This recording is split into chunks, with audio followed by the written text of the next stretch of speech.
with your next art video. Sorry I didn't get one yesterday. We've had a lot of crazy stuff going on in our family and I just didn't get around to it. But I am here for you today. I kind of hinted around in my post earlier, but we're going to be doing some stuff with color today. Complementary colors in particular. In my artwork and in the things that I learned at Auburn, I was really inspired by color. There's a lot of artists that don't use color at all. They just use black and white, but I feel like in my own personal paintings and things that I do, I like to use color to create movement, and I refer back to complementary colors a lot. So I am going to show you about complementary colors today and how you can make a picture using just 2 shades of color. So I'm going to get my stuff together. Then I'm going to show you what to do first. I'm using just a paper plate as my paint palette today, as well as some different paint brushes. You don't have to have any certain kind. I'm just using whatever I found in my house. A pencil, you may need a pencil to use, and then you want to have, I'm using acrylic paint today. Now again, you can do this with crayons or markers. I feel like acrylic paint is easier for me to use, and it creates a really rich color whenever you're making something. So I'm going to use just acrylic paint I got at the craft store before they all closed down. And then, let's see, they also come in a lot of art kits. You know, if you have an art kit that maybe you got at Christmas time or at some point for a birthday gift or something like that, you'll have acrylic paint in their little bitty tubes, and that's fine too. So this is a little bit of a darker red, but I'm going to start with our 3 primary colors, red, blue, and yellow. These primary colors are the base colors of all colors that you make. I'm also going to use white and black. And I'm using, you can get these at Walmart or the craft store. This is called a palette knife. It's what you can mix paint with really easily, but you can also use a spoon. I'll be honest, sometimes I use the end of my paintbrush, just whatever I have on hand. So I'm gonna gather my supplies and then we will get started. So color basics. I cheated a little, sorry, just to save time. I'm sure many of you know how to mix certain colors to get other colors. So you mix red and yellow together to get orange, you mix blue and yellow together to get green, and you mix red and blue together to make purple. And this is actually the order that they are in on the color wheel. So this is my little paint wheel, if you will. So complementary colors are found across from each other on the color wheel. So red's complementary color would be green, orange's complementary would be blue, and then purple's complementary color would be yellow. And when you use these colors together, they complement each other, so they make the other pop. The painting that we're going to do today will really display that at the end, and you'll get to see how they just naturally sort of enhance each other. There's some other things about complementary colors as far as mixing them together and what you can make, but that'll be a lesson for another day. Today, I just want you to pick a pair of complementary colors. So you can pick red and green, blue and orange, or purple and yellow. If you want to get really detailed with it, you can look up some even more branches of complementary colors, like what would teal blue's complementary color be, and hot pink and stuff like that. But we're just going to stick to the basics today. I am going to pick,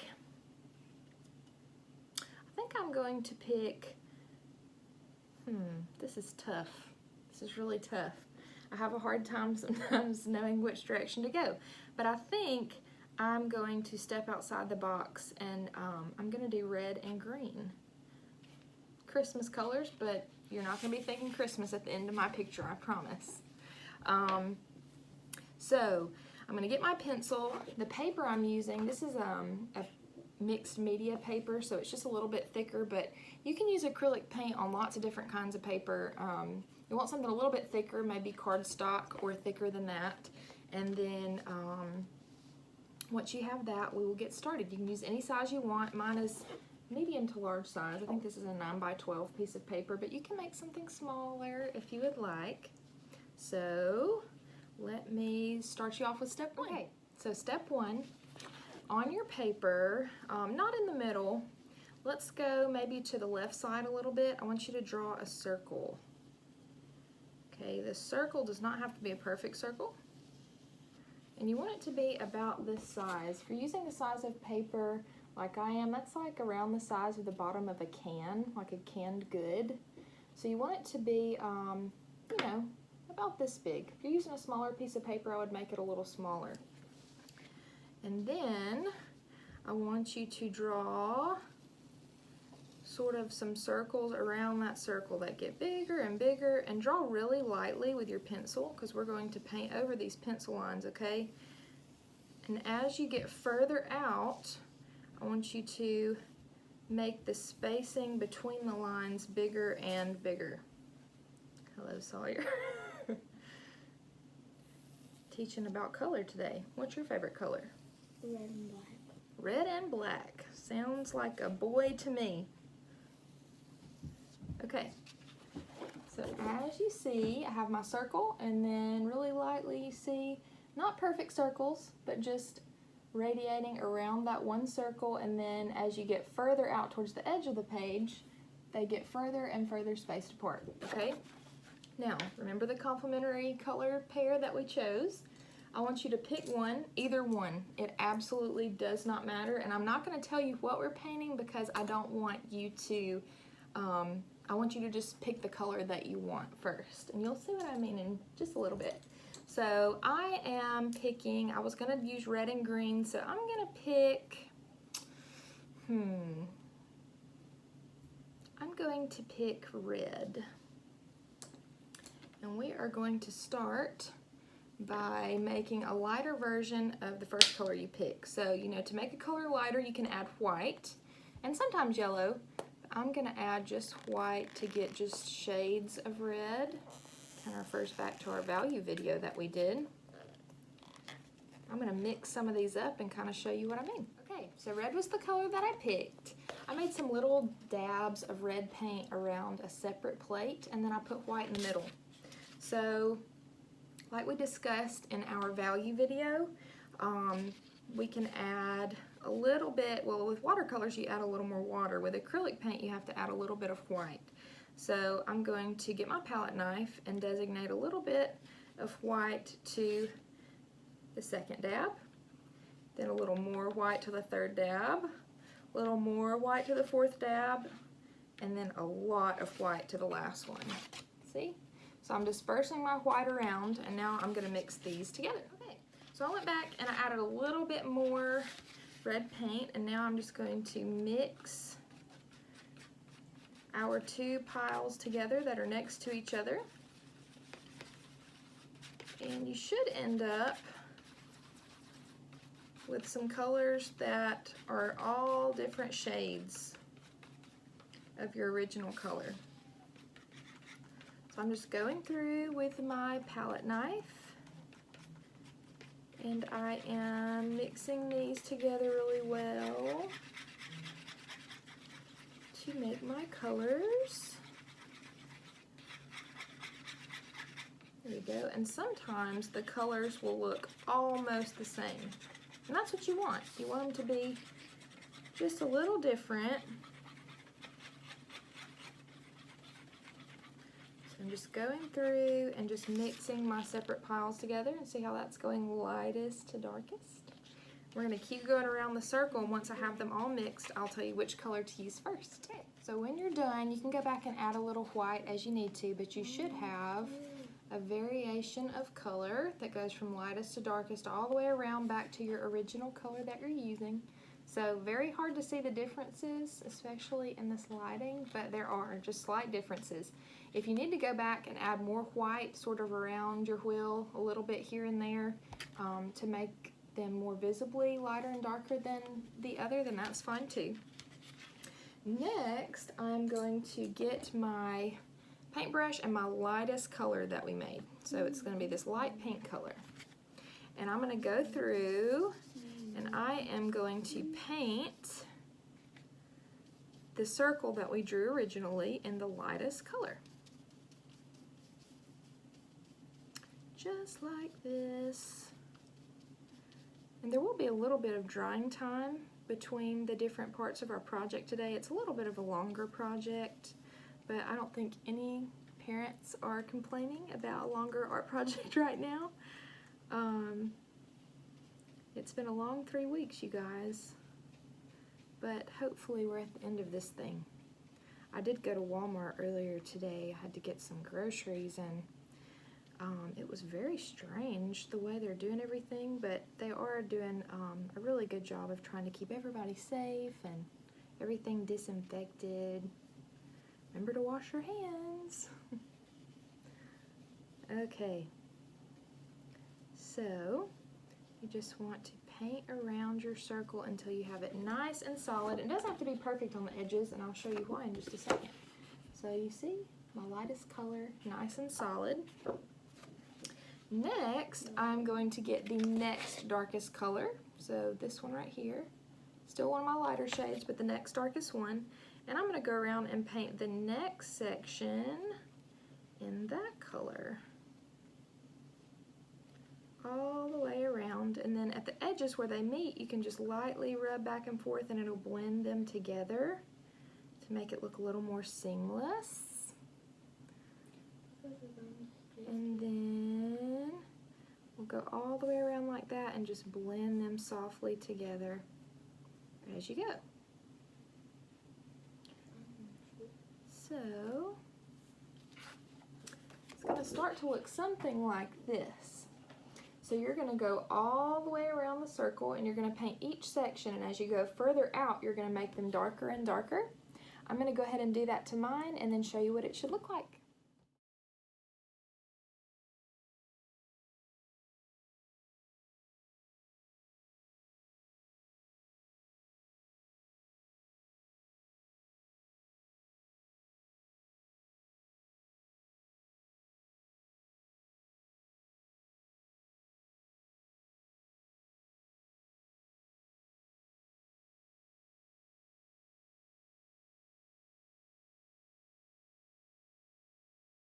So I got that finished. This is what it's looking like so far. So when I got to the outer edge, I sort of needed a little bit more past that original red that I was working with. So I got a little bit of red, mixed a little bit of black with it, and guess what? It got a little bit darker. See? So I just went around the edge, made it off center, and now I'm gonna have to let this dry for just a little bit. I'm gonna give it maybe 20 or 30 minutes, and then I'll check back, and then we will continue. So while I'm letting this dry, I'm going to be mixing up the second color we picked. So my second color was green, and then I also have this really dark green paint. So I'm going to use these, and these don't have to go in any certain order. They don't have to go lightest to darkest, but I would make sure that you have at least 6 to 8 different shades of your second color. So I'm going to have 6 to 8 different shades of green, some darker, some lighter. Get fun with it and mix them together just like I showed you with the other, so that you'll have 6 or 8 different colors here on your plate, and then we'll let that sit until it's dry. Okay, you guys, so it's been about 30 minutes. My painting is pretty dry to the touch, which is all we're looking for. We're good. These are some of the greens I mixed up. So since I'm using a darker red, a lighter green is going to be the complementary color of that. So, but like you said, or like I said, and like you see, there's all different shades of green on here, lighter, darker. Okay, I also poured some black paint on my other plate that I'm going to use. This is a little trick I like to do sometimes for my artwork. Rather than outlining things in black, which can sometimes be very tedious, it's a lot easier to paint your items solid black and then go back and add your color on top of the black when it dries. So what I want you to do next is I want you to go through on your paper and paint some black circular shapes with a really clean edge.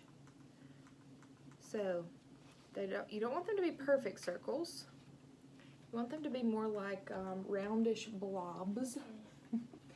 And we want to paint those all over, different heights. And I'm going to paint probably 8 or 10 of these. Doesn't really matter how many. I'm going to make some of them really tall and some of them really short.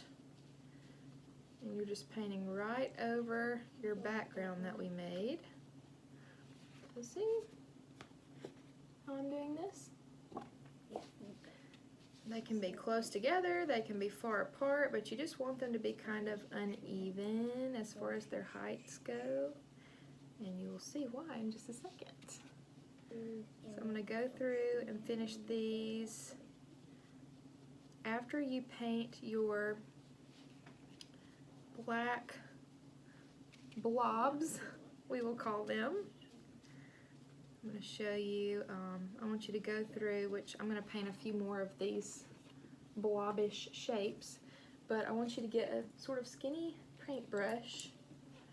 So I'm using one shaped kind of like this. And I want you to go through and I want you to draw some black lines on your paper, really solid lines like this. Some of them can be thick, some can be thin, they don't have to be perfect. And again, you want to make them different heights, different thicknesses. So see how I'm kind of doing that? And they just kind of go up towards the top. You can make some of them as tall as the paper if you want.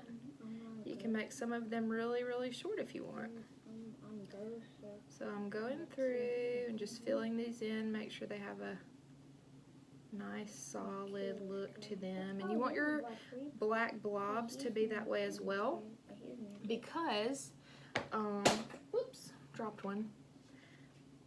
We are going to paint over them, but you want the outline to be really solid, and just trust me, you'll see why. Just a minute. Okay, so I'm going to go through, I'm going to finish doing my lines and my blobs, and then I'll show you what it looks like.